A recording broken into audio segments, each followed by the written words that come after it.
going to call public speak out to order. We have 4 individuals signed up for public speak out, 3 of whom are with us in person. And what we're going to ask folks to do is when your name is called, if you could come up and join us at the head of the table, that is going to be where we'll have you testify from. Each speaker will be allowed 3 minutes to address the council on the topic that they've signed up for. And our first individual signed up for public speak out is Mr. Thomas Hodge. You want to come, Mr. Hodge, and join us right here at the head of the table? Yeah, you can sit down. You can sit down. It's a little different than when we're in the chamber. Yeah, these chairs, be careful, it rolls around. The floor is yours, sir. Okay, my name is Thomas Hodge, lifelong resident of the city of Springfield here, and I have concerns over the traffic deaths on the streets in Springfield. In my opinion, that everybody who drives a car has had the opportunity to hit somebody. Not to the fault of the driver, but more so the resident. I grew up in the town of Springfield and never heard of people getting hit by cars. There was totally nothing wrong with any of the streets back when I was growing up until recently when they started narrowing the streets. For a reason, I believe, is because people get hit. Now,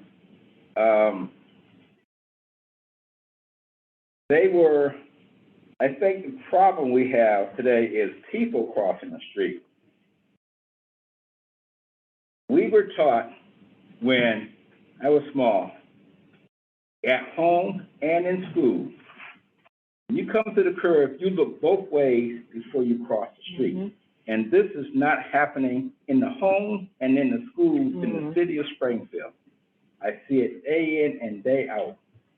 Ever since the crosswalk has come in and the cell phones have come in, pedestrians think they have the right to just walk off the curb and just get hit. That's my opinion. Because this is what, when you walk off the curb, you're going to get hit by a car. Not the fault of the driver. And another reason people getting hit is because the driver may stop for somebody coming off the sidewalk. The person coming up on the side of them don't know they stopped. And that person, again, it's the fault of the pedestrian, runs out to go across the street because somebody thinks they're doing them a favor, runs across the street, and they get splattered by a car. So it may sound elementary what I'm about to say, but I think it's a necessity. I don't know, and it might save the city because we're spending my tax dollars digging up streets, narrowing streets, putting barrels in the streets. Now you got streets, barrels on State Street down here. I don't know if they're going to do something there, but umpteen pedestrians still coming across in between the barrels. So what is that going to do to narrow the street? Is that going to have the pedestrians come out into the narrow part and still go across the street? They're not addressing the pedestrians. And what I would like to say, if the city could invest a little bit of money into putting signs up along these streets in the city of Springfield that says, like a 3x3 sign, says, stop, look both ways before crossing, in both English and in Spanish. Because it's an everyday thing, and I personally, if you can't look out for yourself to cross the street, then it's not somebody else's fault. You know, for somebody to slam on their brakes could cause another accident behind them. And this is what's happening. I watch the streets every single day. I'm sure everybody who's got a driver's license has slammed on their brakes for a pedestrian. And I feel that it's an education thing. Kids today, I live up by Homer Street School. I watch the crossing guard many a times. He will stop the traffic. The kid might be 30 feet from the crossing walkway. He will stop the traffic. So when the kids come to that corner, they don't ever have to stop. They just keep on walking. And this has happened on many, I said, this is where accidents gonna happen. This is the way these kids are growing up, not to stop, just keep on walking. So I could say, it's just something I thought about, putting signs along the streets and saying, stop, look both ways, and before you cross the street. Even put it in the school system, but these kids don't know. And I'm sorry to say, but the parents don't tell them. But this is the way we were brought up. You stop and look both ways before you cross the street. You're not gonna outrun a car. But narrowing the streets, all these decades, somebody got killed, a lady got killed up at AIC College. That college been there before I was born. And now they're gonna narrow the street down. It's education. I had to call the Department of Public Works and say there are no white lines on the Wilbraham Road from Homer Street School down to Wilbraham Avenue. And they told me, yes, they are. I says, no, there are no white signs. But you got white walkers on St. James Avenue, and there's no schools over there. All the streets over there on St. James Avenue, they got white walkers crossing the streets. On Wilbraham Road, there was none. This is the beginning of school season. So I called him up, and he says, well, I'm going to send my supervisor. He went to the supervisor, and he called me back. He says, you're right. There's none over there. How could you possibly miss all those streets? So that's what I'm saying, it's an educational thing to teach your kids how to stop and look both ways to save a lot of deaths in the city of Springfield. I'm not going with the other town. I'm just going to Springfield. It's what I see every day. People, and they say State Street's a corridor, I believe is more so an individual's choice to cross the street in front of a car. If you can outrun a car, then I don't think it's going to happen. So that's my bill. Thank you so much, Mr. Hodges. Very much. Thank you. Sir. Thank you for your service. Thank you. We appreciate you. Our next speaker is Mr. Vern Macarthur.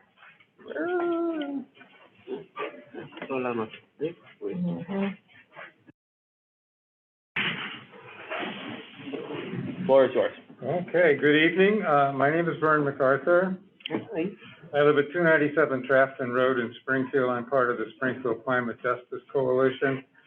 I'm here to speak on the resolution opposing the proposed Eversource gas pipeline. And on behalf of SCJC, I want to express real gratitude for this coming forward. The opposition here really gives, strength for the movement that we've been fighting for so long for the health of Springfield. The resolution itself details clearly all the many reasons why this pipeline is a bad idea. Bad for the air, bad for the climate, bad for people, especially environmental justice communities, bad for the pocketbook. So I won't go over these issues again. Instead, I want to remind us that we are at a moment when we need to make a fundamental shift away from gas and oil energy to truly renewable energy resources. And we need your leadership. We need the leadership of the City Council on this. The most recent report of the International Panel on Climate Science, which is a consensus of several hundred climate scientists around the world, says that what we do in the next 3 years will have a huge impact on the livability of planet Earth. I mean, 3 years. This means a fundamental transition off of anything that burns, including so-called natural gas, methane, oil, woody biomass. Now, I know this is really hard to get our heads around. Gas and oil have been so central to our energy services for so long, but we must get our heads around this. I mean, imagine what this means for Springfield, transitioning the whole city, buildings and residences off of gas and oil and onto electricity that's generated by solar and wind. This is clearly not something that's done by individual homeowners, residents, or landlords. This will require significant state and federal policy, money and technical support, and strong leadership at the local level to help people understand the need and the urgency to transition. Among others, that means you. It needs the help to provide that leadership. Now, I think there are two motivations for moving to provide this leadership. One motive is clearly to minimize the health and climate costs of fossil fuels, which we know can be quite serious. We just watch the news. And or we can be motivated by a vision of what we can build as we move in a healthier direction, like clean air. Remember the beginning of the pandemic when so much was shut down? I mean, there was dramatic, visible clearing of air and water just within a few weeks.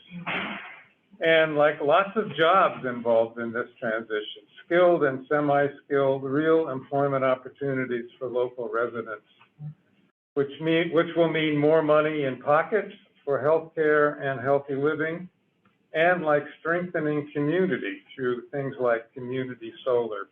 Renewable energy tends to be much more decentralized than fossil fuels do. So please, let this resolution be a major turning point, saying a clear no to the unhealthy energy practices of the past, and an enthusiastic yes to moving to clean, healthy, renewable energy practices for the future. Thank you.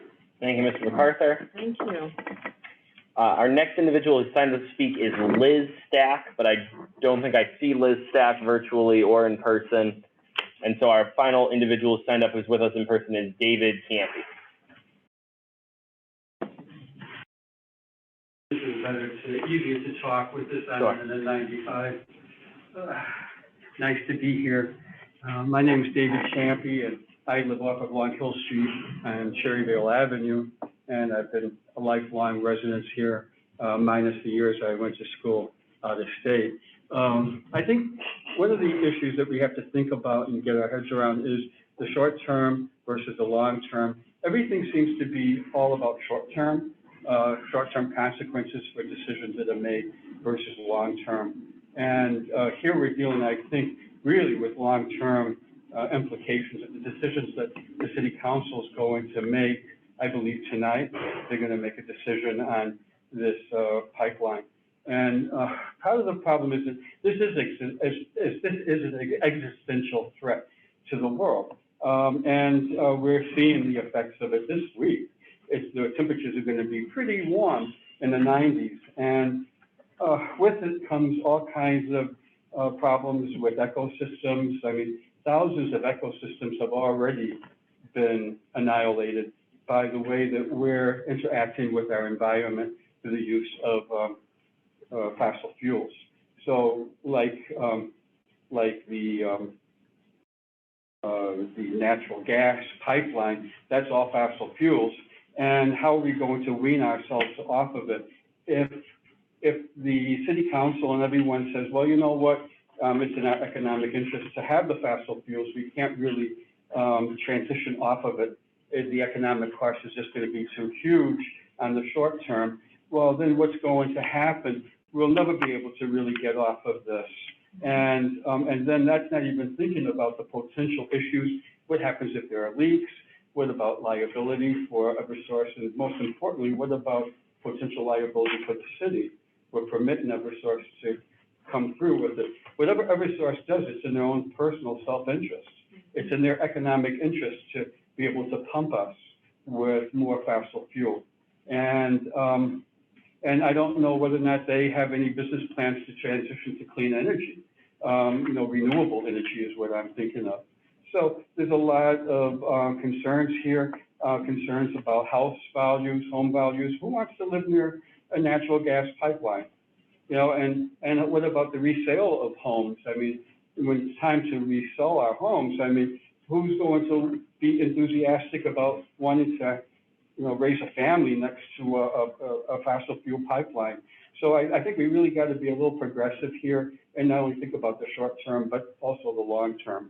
And I think you folks are doing a good job, and hope you keep it up and make the right decisions for everyone and also for future generations as well. That's, I don't think I have anything more to say. Thank you, David. Very much. Thank you. All right, that brings us to the conclusion of our public speak out for this evening. We are going to stand adjourned until our regular meeting at 7 o'clock.